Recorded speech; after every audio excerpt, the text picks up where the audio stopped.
Bonjour à tous, on continue Masechet Nedarim Daf Nun Zayin et on commence tout de suite à la Mishnah en haut. La Mishnah va nous parler de la notion de Chilufin et de Gidulin. Qu'est-ce que Chilufin? Littéralement, Chilufin, c'est si j'ai un objet qui va être échangé contre un autre objet. Donc Chilufin, c'est l'objet échangé reçu.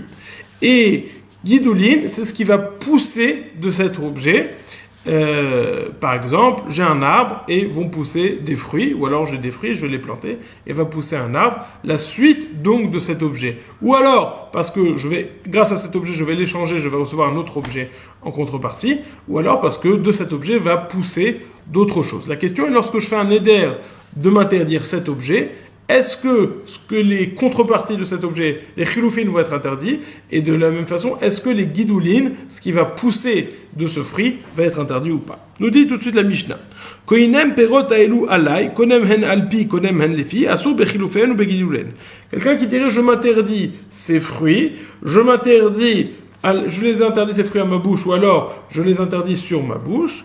Asur bechilufen ou begidulen, il a l'interdiction non seulement de profiter du fruit même, mais il a l'interdiction aussi de profiter de ce qui va être changé en contrepartie de ce fruit, chilufen, et gidulen, ce qui va pousser de ce fruit.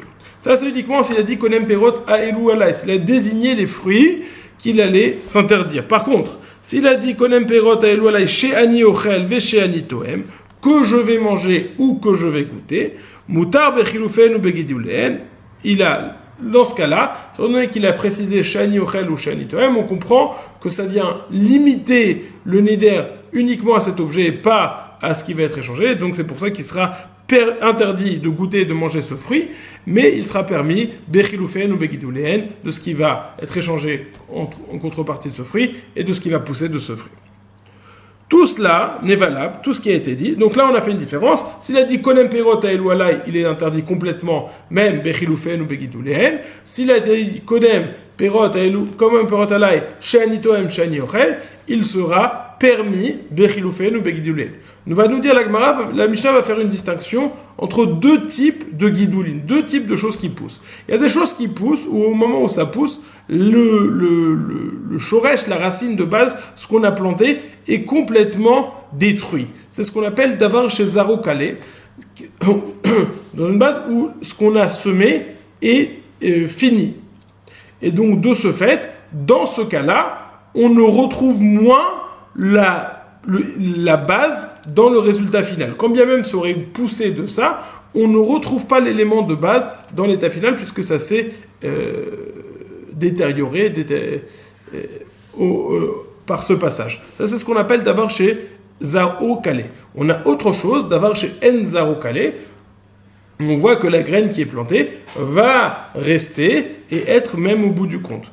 Au bout du résultat, on a deux types donc de guidouline. Un type de pousse où on ne voit plus la base, l'objet premier dans le résultat final, et un type de pousse où on voit toujours, même dans le résultat final, on voit l'objet premier. Nous dit la Mishnah, toute la différence qui a été dite entre konem perot aelu alai ou shani ochel shani toem n'a été dit que bedavar chez Zaro Kalé, que dans une chose où ce qu'on a semé à la base disparaît.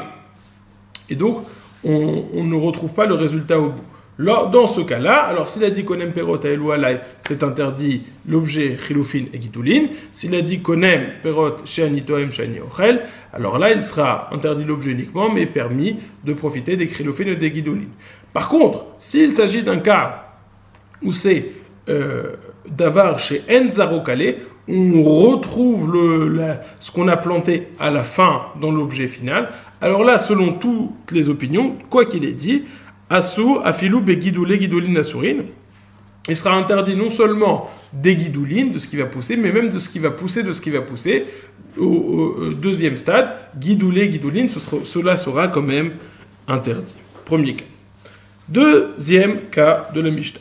Aomer li ishto konem maaseh yadai chalai konem en alpi konem en lefi asur bechilofeen ou begidulen. Quelqu'un qui dirait à sa femme, je m'interdis ce que tu vas faire, ton travail, tes maaseh yadaim, je les interdis à ma bouche ou je les interdis sur ma bouche. Il a interdiction non seulement de profiter d'eux, mais de ce qui va être échangé, les chilofin, et même de ce qui va pousser des gidulin. Par contre, s'il a dit shani ochel shani toem, comme dans la reisha, mutar bechilofin ou begidulin.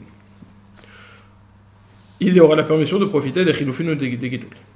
Tout cela n'a été dit uniquement bedavar chez Zarukale, dans quelque chose, dans un objet où le zera, ce qui a été semé, se finit. Dans ce cas-là, on aura cette différence de l'échonot. Aval, davar chez Zarukale, afilou gidoulé gidoulin souris, quelque chose dont la semence ne se termine pas, elle est toujours présente à la fin. Alors là, non seulement gidoulin sera interdit dans les deux cas, mais même gidoulé gidoulin, il sera interdit. Ça, c'est les deux premiers cas de la Mishnah. Troisième cas, un peu légèrement différent. C'est quelqu'un qui aurait dit à sa femme, Sheat osa ini ochel ad Pesach, Sheat osa ini mitkase ad Pesach, asta lifna Pesach, mutar lechol ou litkasot achara Pesach. Quelqu'un qui aurait dit à sa femme, je m'interdis ce que tu vas faire, je me l'interdis jusqu'à Pesach.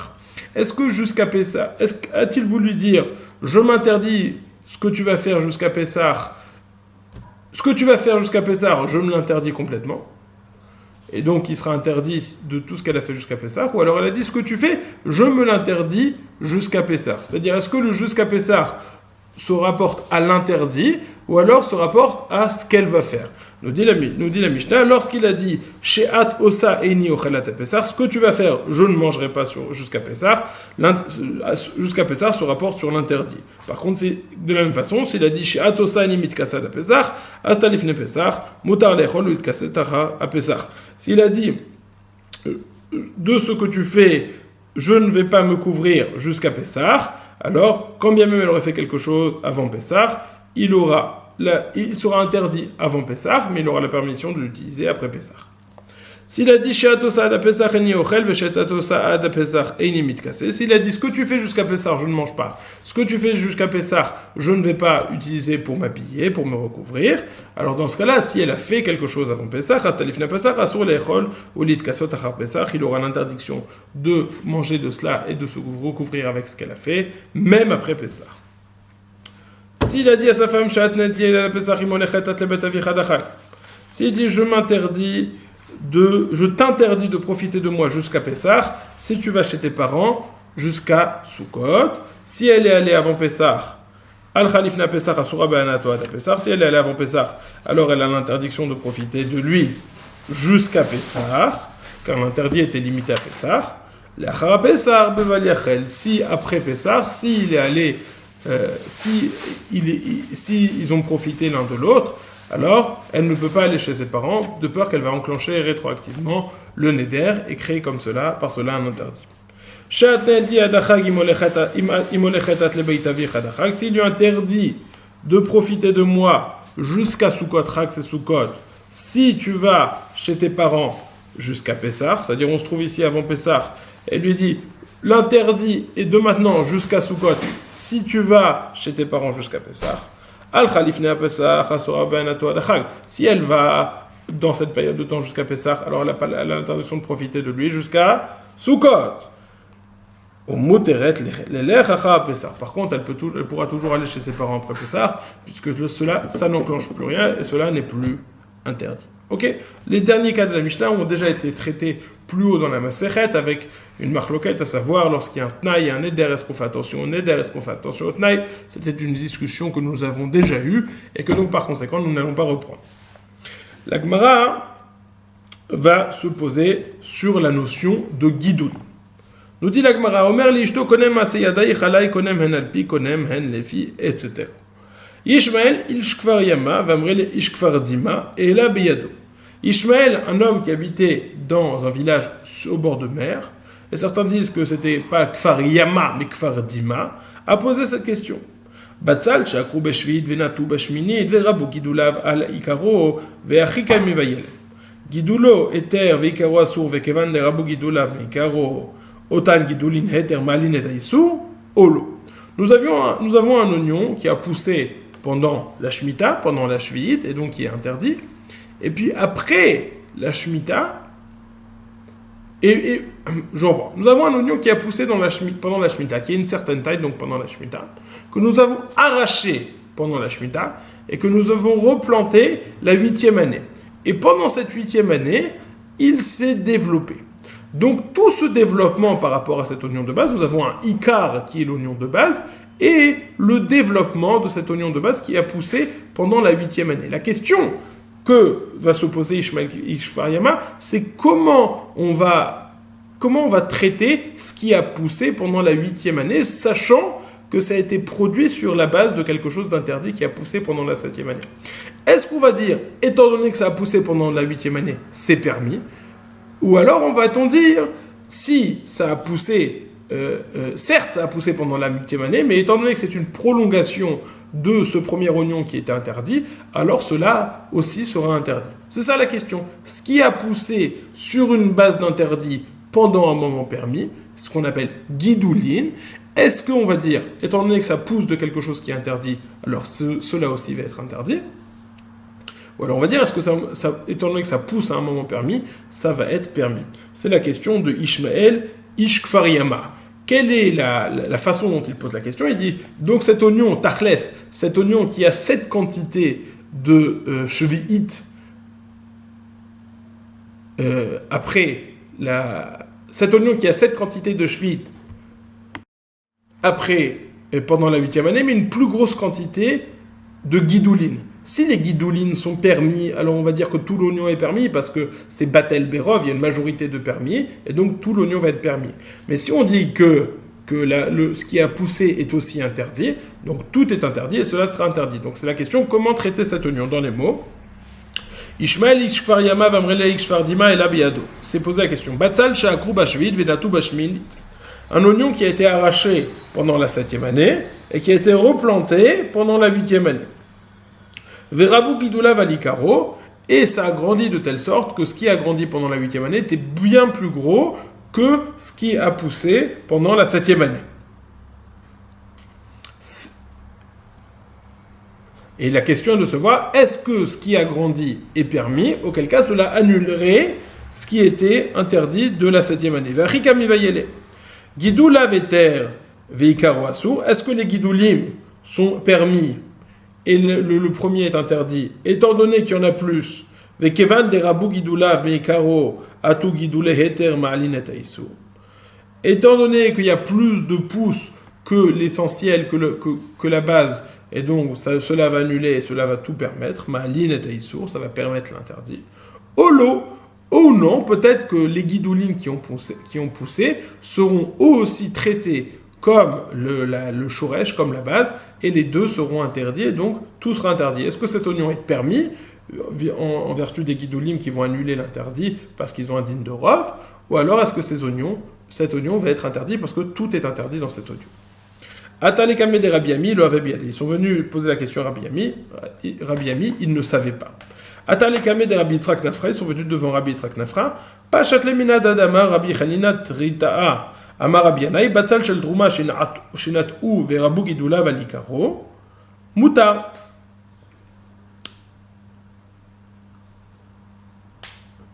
Ils sont venus poser la question à Rabbi Yitzhak Nafra, et il a dit que effectivement c'était mutar. Il a déduit ça d'un enseignement de Rav Chanina Tarita au nom de Rabbi Yanaï.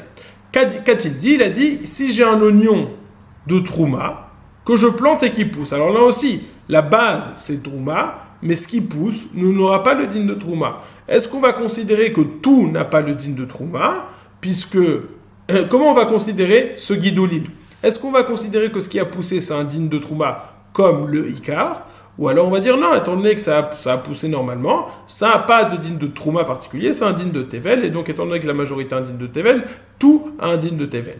Est-ce que cet oignon qui est devant nous est complètement de la Trouma, ou alors est-ce que c'est un din de Tevel? C'est la question qui se pose devant c'est la question qui s'est posée devant Rabbi Yanaï, et il a tranché, Batsal shel Trouma shenatu verabu gidula valikaro mutar. Mutar dans le sens où c'est Tevel, mais ce n'est pas complètement de la Trouma. Qu'est-ce qu'on voit? Qu'il pense que ce qui va pousser ne se rapporte pas au Ikar, mais quelque chose de neuf, et donc qui a un statut indépendant. En l'occurrence, c'est du Tevel. Marlé Rabbi Yirmiyah vitimé Rabbi Zrika Shavik Mardrin Vavit Kechad. Rabbi Yirmiyah lui a dit, certains disent que c'est Rabbi Zrika qui lui a dit, comment monsieur, comment Rav, comment toi tu laisses de côté deux Amoraïm qui ont dit pas comme ça, et toi tu vas comme une seule personne qui a dit ça? Qui sont les deux personnes qui n'ont pas dit comme toi? Damar Rabbi Abu Amar Rabbi Yochanan Yalda Shesipra Biskina Oba Perot Afin de aussi famataim assour. On a deux enseignements, on va voir le contraire, on va voir que les guidoulim sont interdits. Quel est le premier enseignement? L'enseignement de Rabbi Abaou au nom de Rabbi Yochanan. Au sujet du din de Orla, un arbre fruitier pendant les 3 premières années est interdit à un statut de Orla. Maintenant, si j'ai un vieil arbre, donc qui a dépassé depuis longtemps la Orla, et j'ai une nouvelle pousse, j'ai un arbre qui est jeune, qui a moins de 3 ans, et je prends des branches de ces arbres et je les plante à côté de ce vieil arbre, ce qui fait que au moment où je les plante, il va avoir le statut du vieil arbre et ses fruits ne seront pas interdits. Je reprends le cas. J'ai un arbre qui a 1 an d'existence et qui a des fruits.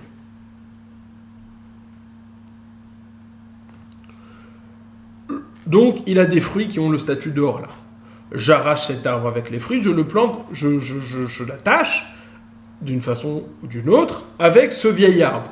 Donc, ce qui pousse maintenant est considéré comme le vieil arbre et ne devrait pas avoir le din de Orla. Donc, on va avoir un fruit qui, à la base, a un statut de Orla, qui après a grandi. La question est de savoir comment on va regarder ce qui a grandi. Est-ce qu'on va dire c'est un statut de Orla comme la base? On va dire non, étant donné qu'au moment où ça pousse, c'était dans un vieil arbre, ça n'a pas le din de Orla, et donc tout est permis en vertu du principe de Rov. Que nous dit Rabbi Abaou Rabbi Yochanan? Yalda chez Sipra Beskena, un jeune arbre qu'on a rattaché, greffé avec un vieil arbre, ou Baperot, et il y a des fruits sur ce premier arbre. Afin de picher aussi Famataï Masour, tout ce qui va être rajouté, tout ce qui va être poussé sera complètement interdit, donc ça aura quand même un statut de Orla. On voit bien, nous dit l'Agmara de cet enseignement de Rabbi Abaou ou de Rabbi Yochanan, que tout ce qui va pousser se rapporte au Ikar et resteront interdits. Premier enseignement. Deuxième enseignement, V'amar Rav Shmuel bar Rabbi Nachmania bar Rabbi Yochanan, Batzal shenatu bekerem nekara kerem asu. Si on a planté un oignon dans une vigne, et donc il y a un problème de kilaïm, donc ça commence à pousser, alors qu'il y a un problème de kilaïm. Puis après, on enlève toute la vigne. Ça continue à pousser, il n'y a plus le problème de kilaïm. Est-ce que ce qui va pousser sera permis ou interdit? Que nous dit Rav Shmuel bar Nachmani au nom de Rabbi Yochanan? Batzal shenatau bekerem veneikar, hakerem, assour, toute cet oignon sera interdit. On voit donc bien que tout ce qui a poussé, quand bien même au moment où ça pousse, il n'y aurait plus le problème de kilaïm, sera quand même interdit, étant donné que ça pousse d'un objet interdit avec un problème de kilaïm. Donc ça, ce sont les deux enseignements, Rabbi Abaou au nom de Rabbi Yochanan, Rabbi Shmuel bar Nachmani au nom de Rabbi Yochanan, qui nous enseignent que tout ce qui pousse se rattache au Ikar, et si le Ikar est interdit, ce qui va pousser aussi sera interdit. Pas comme l'opinion de Rabbi Yitzhak Nafra. Dit la Gemara, Hadarata lekame de Rabbi Ami, il est revenu devant Rabbi Ami, ou Pashte leiminanda, et lui a voulu déduire le din d'un autre enseignement. D'Amar Rabbi Yitzhak Amar Rabbi Yochanan, Rabbi Yitzhak rapporte au nom de Rabbi Yochanan, alors il y a plusieurs chitotes, qu'a dit exactement Rabbi Yochanan. Rabbi Abaou a dit une chose, Rabbi Shmuel bar Nachmani a dit autre chose, Rabbi Yitzhak a dit encore autre chose. Litra betzalim shetikna uzra'a mitaseret lefikula. Alma otan gidulin mevatlinika. Nous dit, si on a un litra d'oignons qui ne sont plus metaken shetikna, on a fait le tikkun, c'est-à-dire on a fait les prélèvements nécessaires, trumot, masrot, etc. Donc c'est un litra d'oignon qui est disponible à la consommation. Qu'en a-t-on fait? On l'a planté et ça a repoussé. Ce qui repousse, au moment où ça repousse, ça devrait avoir un statut de tevel. Donc on se pose la question, est-ce que comme au moment où ça pousse, ça devait avoir un statut de tevel, alors il y aura la majorité avec un statut de tevel? Alors on va dire, étant donné que ça pousse d'oignons qui sont metoukanim, qui sont prêts, alors ces oignons, comme le Ikar est permis, alors ce qui va pousser aussi sera permis. Que nous dit Rabbi Yitzhak au nom de Rabbi Yochanan? Nous dit, mit aseret les fikula, il doit faire le maaser, non seulement selon les guidoulines, mais même il doit faire le maaser sur les guidoulines et sur le Ikar. On voit bien que les guidoulines n'ont pas le même statut que le Ikar, que les guidoulines ont un statut de tevel. Dit la Gemara, dilma le chumra she'ani. Peut-être lorsqu'on est mahmir, qu'est-ce qu'on aurait dû faire normalement? On n'aurait pas dû faire de maaser du tout, puisque étant donné que le Ikar et Metoukan a été prélevé, ce qui pousse de ce Ikar doit être aussi, Metoukan doit être aussi comme s'il avait été prélevé. Donc on ne devrait faire aucun prélèvement. Malgré tout, peut-être que lorsqu'on est mahmir, on dit les khumra, on ne peut pas apporter de preuve que les guidoulines, on va te dire, fais le maaser surtout. Minadin, mais tu ne devrais pas faire le maaser. On est mahmir sur toi de faire le maaser. Donc de cet enseignement, tu ne peux pas déduire la question de Ishmael Ishkfar Yama, parce que lui pose la question dans l'autre sens, quel est le statut réel des guidoulines? De ce cas-là, nous ne pouvons pas savoir quel est le statut réel des guidoulines, puisque peut-être ne s'agit-il ici que d'une khumra. Une excellente soirée et Hanouka Sameach.